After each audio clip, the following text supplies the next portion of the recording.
nyuma yuko hamaze iminsi hagaragara ibirego urwego rw'igihugu rw'ubugenzacyaha RIB rwakira ibirego bijyanye n'abantu bakodesha imodoka barangiza bakazigurisha. Imodoka yanjye yatwawe n'abantu biyita ko bagiye gukodesha, biza kurangira ari ukwibwa. Twari twumvikanye n'abo bantu yuko bagombaga kwimarana iminsi 5, nyuma y'iminsi 5 rero ntago bashoboye kwigarura, ahubwo bahamagaye mbabaza iyo modoka yanjye ahantu iri, ntibashoboye kunsubiza, ahubwo na telefone ntibazitabaga. Mwakoze kwitabira ubutumire bwacu. Nyuma yuko hamaze iminsi hagaragara ibirego urwego rw'igihugu rw'ubugenzacyaha RIB rwakira ibirego bijyanye n'abantu bakodesha imodoka barangiza bakazigurisha. Urwego rw'igihugu rw'ubugenzacyaha rwatangiye operation, rutangira ibikorwa byo gushakisha abo bantu. Hafatwa abasore 6. Operation ikaba igikomeje.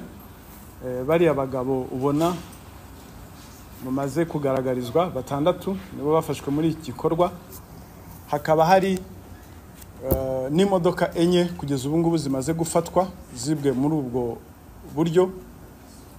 Ni imodoka z'abantu batandukanye, bakaba barazisubijwe uko ari 4. Ni imodoka zakodeshwaga n'abari abantu bakagenda bakazigurisha n'abantu bashingiye ku byangombwa by'ibihimbano. Abafashwe rero ko ari 6, umwe yitwa Ngoga John, akaba ari we master planner, akaba ari umuyobozi w'iyi groupe y'abantu kagatsiko, agafatanya cyane n'uwitwa Mudatsikira Innocent, ariko hanzaha ukoresha amazina y'amahimbano ku ndangamuntu y'impimbano yitwa Cyusa Brice. Akaba nawe yarafatanyije na Ngoga John mu gucura uyu mugambi wo kwiba imodoka baciye mu buryo bwo kuzikodesha. Hakabaho n'uwitwa Dushimimana Naklet uzwi ku izina rya Dani.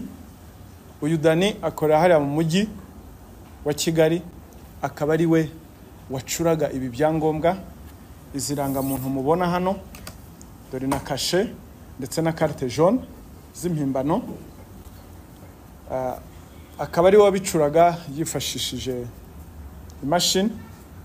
Hakaba n'uwo bita niyo nagize Damien, uyu we yagendaga agakodesha imodoka ku mazina nawe y'amahimbano. Ibyo byose ni mu rwego rwo kugira ngo bahishire uyu mugambi wabo. Iradukunda Jean Marie Vianney, uyu nawe akaba yaragiranaga amasezerano y'ubukode na nyiri imodoka.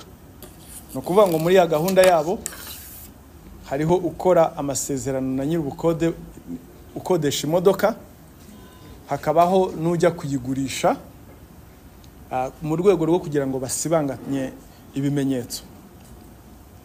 Hakaba na Nzeyimana Patrick, uyu nawe yashakaga abakiriya bagura izo modoka.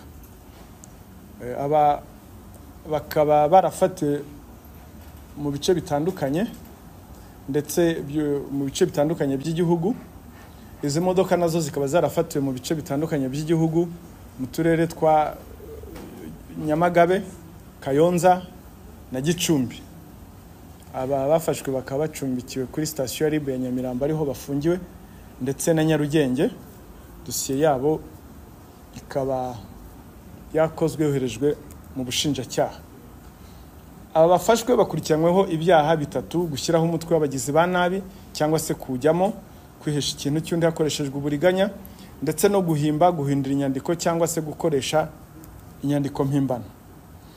Iyo bavuze rero nk'iki cyaha cyo gushyiraho umutwe w'abagizi ba nabi cyangwa se kujyamo, iyo tubivuze mu buryo bw'amategeko, ni icyaha giteganywa n'ingingo ya 224 y'itegeko riteganya ibyaha n'ibihano muri rusange, aho rivuga ngo umuntu wese urema umutwe ugamije kugira nabi abantu cyangwa se kugira nabi iby'abandi ibintu byabo hatitawe ku mubare waba wugize cyangwa se umutwe igihe uzamara. Rero mu buryo bw'itegeko urabona ko bariya bari bashyizeho umutwe w'abagizi ba nabi. Kwihesha ikintu cy'undi hakoreshejwe uburiganya naho biheshaga umutungo w'abariya abantu bakodesha imodoka, bababwira ngo barayikodesheje bakayijyana bakajya kuyigurisha ku byangombwa bitari byo. Bakoreshaga no guhimba ibyangombwa, akaba ari icyaha bakurikiranyweho. Aba bagabo rero uburyo babikoraga mu buryo wenda twavuga ko ari amayeri bakoresha, ariko mu by'ukuri nta nubwo ari amayeri ahambaye cyane. Ni amayeri aramutse abantu bagize amakenga babyirinda. Iri tsinda ryabanzaga rikagirana, hakaba ugirana amasezerano n'uwakodesheje, ugirana amasezerano na nyiri imodoka, bakamubwira ukuntu iyo modoka yabo bayikeneye, bayikodesha mu gihe cy'iminsi 5, bakaba bamuhaye avance, ndetse bakamushukisha n'amafaranga yo kuvuga ati bufashe n'ibihumbi 100 ku byerekeranye na kamera, ntugire impungenge. Ubwo umuntu bakaba muteye mu icyizere, kavuga ati abantu nyamara bita no ku bibazo bya kamera banzara abakiriya beza.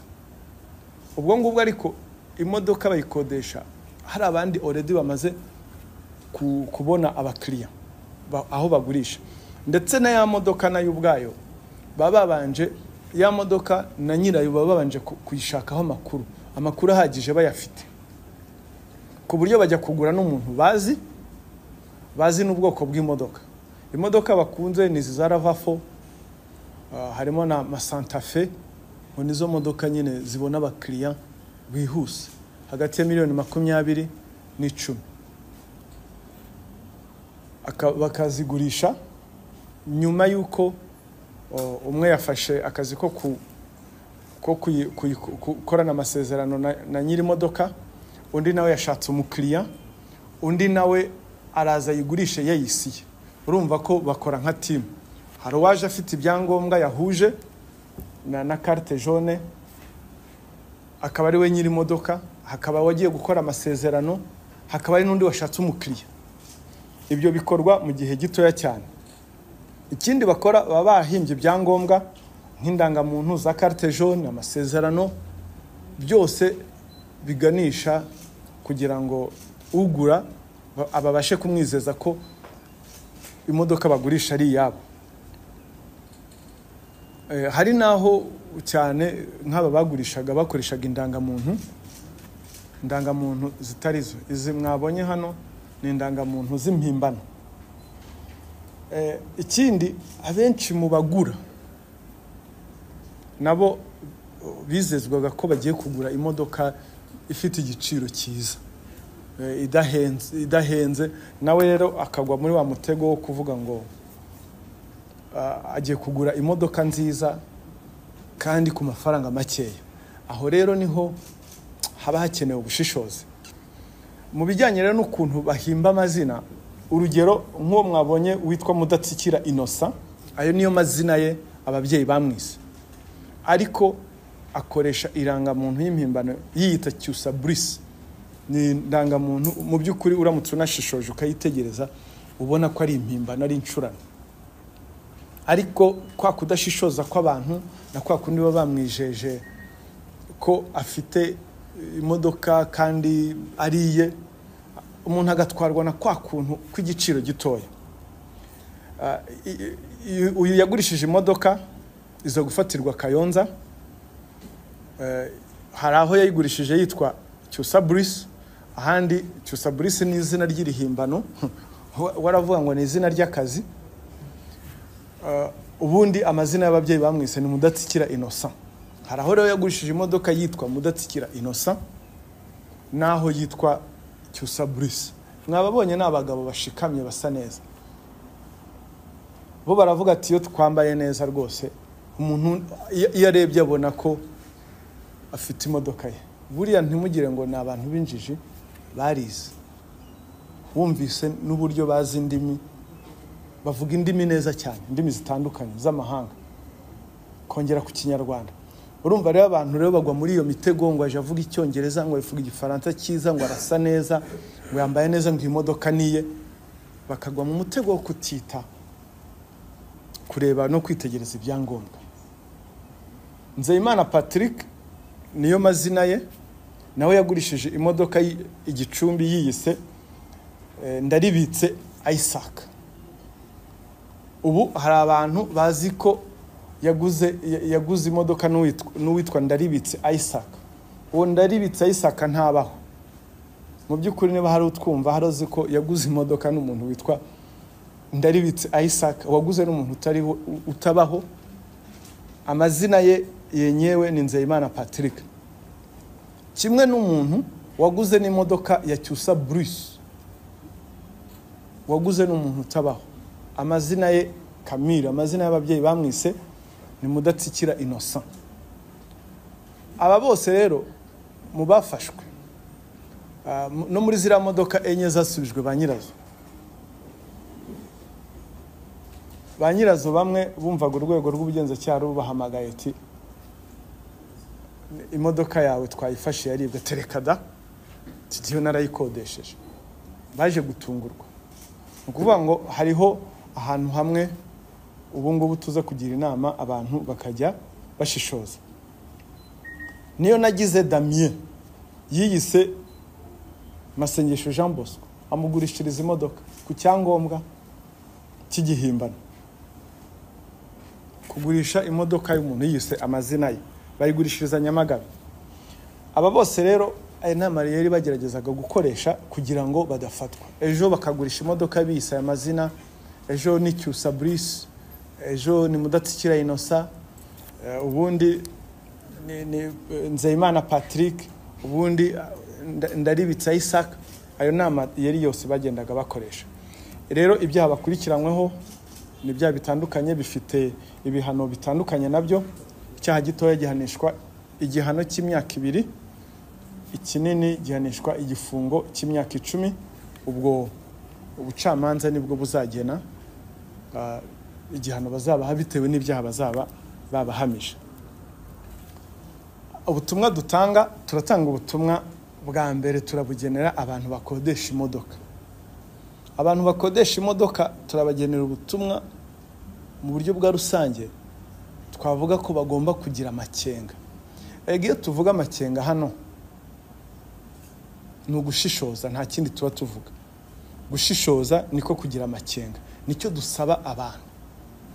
Ntabwo umuntu uje akubwira imari ishyushye, uje akubwira igiciro gitoya, ujye wibaza ariko umuntu impuhwe mfitiye n'izihe.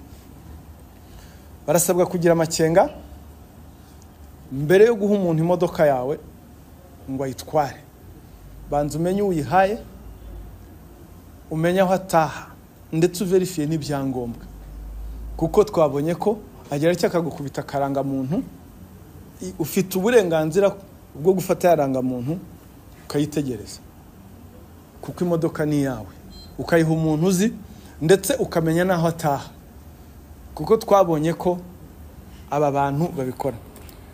Si ubwa mbere abantu bakodeshejwe imodoka, abantu bagakodesha imodoka bakajya kuzikoresha ibyaha.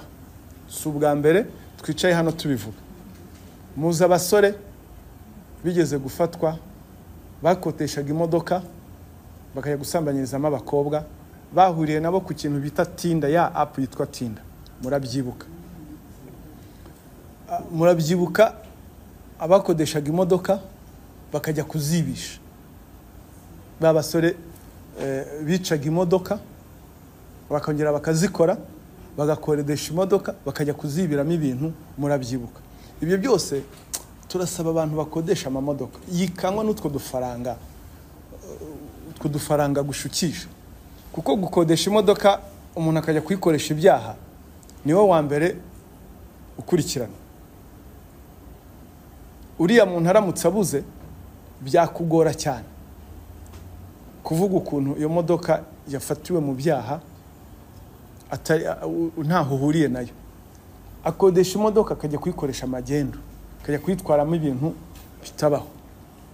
Rero bagira amakenga ujye ukodesha imodoka udashingiye ku mafaranga ngo yagushukishije, ubanze umenye uyikodesha uwo ari we. Ikindi noneho rero abagura imodoka nka bari abantu baguze imodoka izo enye, hari n'izindi zigishakishwa, ubu ngubu barahombye, baguze n'umuntu utari we. Kwirinda ari ibihombo nk'ibyo ngibyo. Amafaranga n'ayawe ugiye kugura, nta kintu cyo kugushyushya ngo imari itagucika. Ibintu ngo dutomboye imari ishyushye nibyo bibata mu gihombo nk'iki ngiki. Hari n'abandi bafatwa za modoka zikagenda zigashyirwa muri rambere, ugasanga imodoka yawe bayishyize muri rambere kubera ko wa muntu yayitanze nka rambere ngo arashaka amafaranga ashingiye ku byangombwa nk'ibi ngibi. Umuntu akodesha imodoka akagenda akayikubita muri rambere bagafata amafaranga bakagenda. Ibyo nabyo ni ibintu abantu bagomba kwitondera. Ugomba kumenya amakuru y'imodoka yawe ya buri munsi, kukubwira ngo iyi modoka ni imodoka nzima, ni imodoka mbonye. Ese kwemera imodoka ngo ijye muri rambere utanga amafaranga, cyangwa se kwemera ngo waguze imodoka, ibyo ni ibibazo cyane aba bantu bagwa mu gihombo.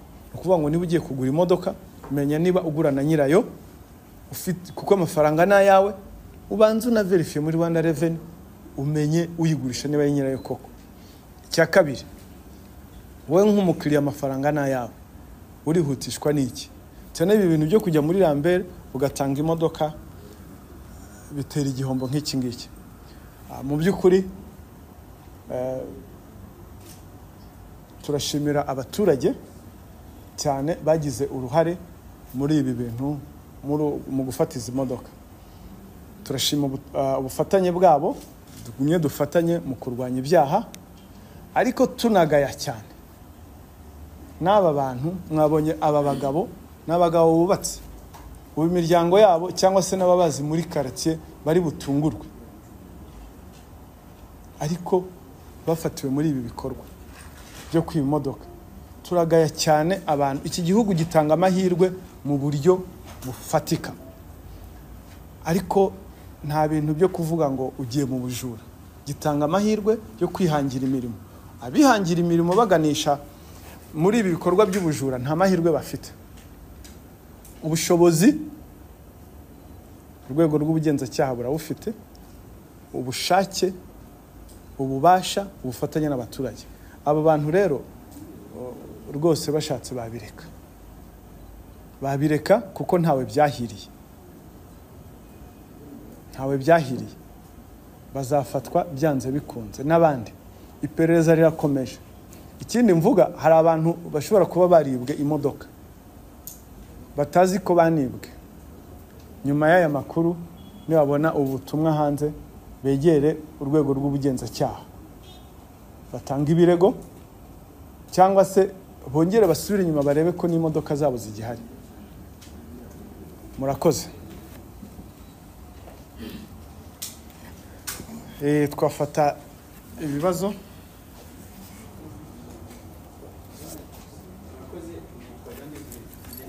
Kugaragara kandi waragaragaye. Hari dushingiye wenda dufashe n'ingero za vuba, nk'abo duherutse kwerekana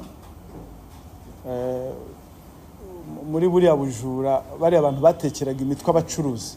Ngira ngo twari turi muri iki cyumba. Nyuma yo kuberekana, hari abantu twakiriye amakese menshi cyane y'abantu bibwe, ariko bari barabuze ngo ninde wanyibye. Akimubona ahita avuga ati uriya niwe wanyibye. Bahita baza batanga ibirego. Wenda hari ikintu, urakoze cyane kuba uzanye icyo kintu. Umusaruro uraboneka cyane mu bijyanye no kumenya amayeri mashyashya yo kwirinda ibyaha. Icya kabiri nuko hari abantu mu rwego rwo gukumira, birafasha mu rwego rwo gukumira, kuko bazi neza ko iyo yibye bitarangira aho ngaho afatwa. Ikindi, abaturage baratekana kumva ko n'igihugu abantu nk'aba ngaba biba bafatwa. Noneho n'ikindi kirushijeho, abaturage cyane cyane nk'ibyaha bigenda biza ari bishyashya bamenya imikorere yabo n'amayeri bakoresha bakirinda. Urugero mu minsi ishize ngira ngo mu cyumweru gishize twerekana bari abasore baza Rusizi na hehe Nyakarenzo bibisha babwira amayeri abantu kuri telefone, akamwoherereza akamubwira ati ndashaka kwinjiza muri Momo muri Tigo, yarangiza ayo nama yera abantu bagenda batahura. Ubu ngubu nyuma positive impact wambwiye, hariho abantu bari kutwandikiye batubwira ati mwarakoze, byaba message byaba abantu byaragabanutse. Ukuvuga ngo positive impact irahari. Ikindi rero wenda navuga kubijyanye no kuba bamwe ngo ihame ngo ihame ryo kuba umwere ngo riba ryabangamiwe. Nababwira ko ngira ngo hari ibyo urukiko rw'ikirenga hari umurongo rwatanze, mwazabireba. Urukiko rw'ikirenga ngira ngo naza kukurebera umwanzuro niba nibuka neza. Ni urukiko rw'ikirenga mu kirego cyari cyatanzwe kiregwa ko hari ingingo zimwe zitubahirije amategeko. Ngira ngo icyo gihe umwanzuro w'urukiko rw'ikirenga rwavuze ko mu gihe nk'inzego zishinzwe iperereza, urukiko rw'ikirenga rwatanze umurongo uburyo uko bimeze. Avuze mu gihe inzego zishinzwe iperereza zikorana n'itangazamakuru mu rwego rwo kumenyekanisha rubanda iby'iperereza, ibyavuye mu iperereza, bigomba gukorwa mu buryo bwubahirije amategeko, ariko ntaho bivuga ko ryahame riba ryabaye violated. Ngira ngo icyo ngicyo cyumvikane. Washaka nyine detaye yajya kureba imyanzuro y'urukiko rw'ikirenga, detaye zirahari. Ni urubanza rwabayeho kandi ruri muri domaine publique. So ngira ngo rero ntibikuriye kugibwaho impaka, kuko hari abo twumva bagenda bajyaho impaka. Ntabwo urwego rw'ubugenzacyaha ni urwego ruhari kugira ngo amategeko yubahirizwe mu nyungu ya rubanda, mu rwego rwo kugira ngo rubanda batekane barindwe ibyaha. So ngira ngo wenda izo debate zigenda zibaho, hariho abazivuga nyine muri bwa bwisanzure bwo gutangaza ibyo batekereza, ariko mu gutangaza ibyo utekereza nibura ugaragaza ubuhanga, ushingire ku itegeko, kuko burya iyo witwa influencer uba uri influencer, so ugomba ku-influencer positively. Biranasebye cyane buri iyo ugiye ukajya gusobanura itegeko utanaryumva, abantu bakubonaga nk'umuhanga, aho ngaho bituma bagucishamo ijisho. Ntabwo ari ngombwa. Rero ni byiza ko nukora debate ku mategeko ushobora gushaka reference, ushobora no kubaza umunyamategeko akakugira inama mbere yo gutegura cya kiganiro, aho kugira ngo ujye kuvuga ibintu utumva kandi witwa influencer. Sibyo? Murakoze cyane. Murakoze. Nitwa Yasin Shimwe Isango Star. Ubu hano twumvise bigenewe bareba banasobanura n'ibyaha, nta gusubiza igiciro cyangwa amafaranga bagushije imodoka biri. Ubwo nk'umuntu rero yiguze azi ko ibyo byangombwa ari ibya nyabyo, ko nta buhanga w'umuturage bisanzwe bifite bwo kureba niba ibyangombwa ari byo cyangwa atari byo. Ubwo ntibazabigenderamo bari baraguze izo modoka. Reka wenda mbanze ngusubize. Buriya umutekano w'ibintu by'umuntu ni inshingano z'umuturage bwa mbere. Niba waragize ubushishozi bukeya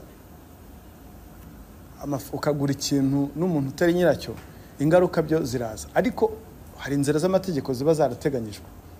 Bazaregera indishyi kugira ngo amafaranga yabo asubizwe. Ibyo nabyo amategeko yaba yarabiteganyije. Yego.